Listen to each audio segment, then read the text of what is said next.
ভারতের উত্তরাখণ্ড রাজ্যের উত্তরকাশী পুরোলার চিত্র এটি। মে মাসের শেষ সপ্তাহ থেকে শুরু হয় এমন বিক্ষোভ মিছিল।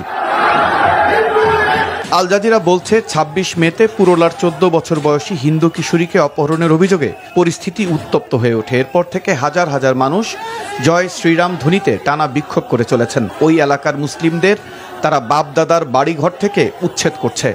মুসলিমদের ৬৫০ থেকে ৭০০টি দোকানপাট দখল করে নিয়েছে। মুসলিমদের বাড়িঘরে হামলা চালিয়েছে।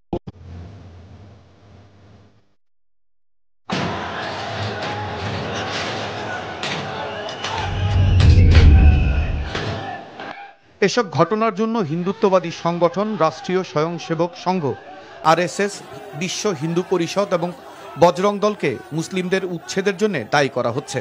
মুসলিম নারীরা বলছেন তারা মুসলিম হলেও মুখে জয় শ্রীরাম বলতে তাদের বাধ্য করা হচ্ছে।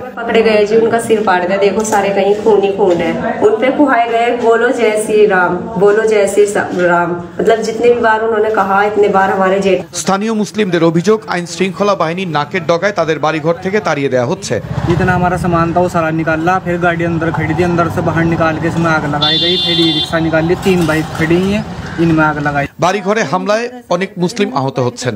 सारे लेगी मोबाइल भी मैं एक तरफ फेंक दिया डर के मारो, गालियां दे रही हैं मुझे। ভারতীয় মুসলিম নেতা আসাদুদ্দিন ওয়াইসি টুইট বার্তায় বলেছেন, হিন্দুত্ববাদী ব্রিগেড নানা বাহানায় মুসলিমদের ওপর হামলা করছেন। তার মতে হিন্দুত্ববাদীদের টার্গেট মুসলিমদের নিশ্চিহ্ন করা, মুসলিমদের দ্বিতীয় শ্রেণীর নাগরিক বানানো। রানা মঞ্জুর, এনটিভি,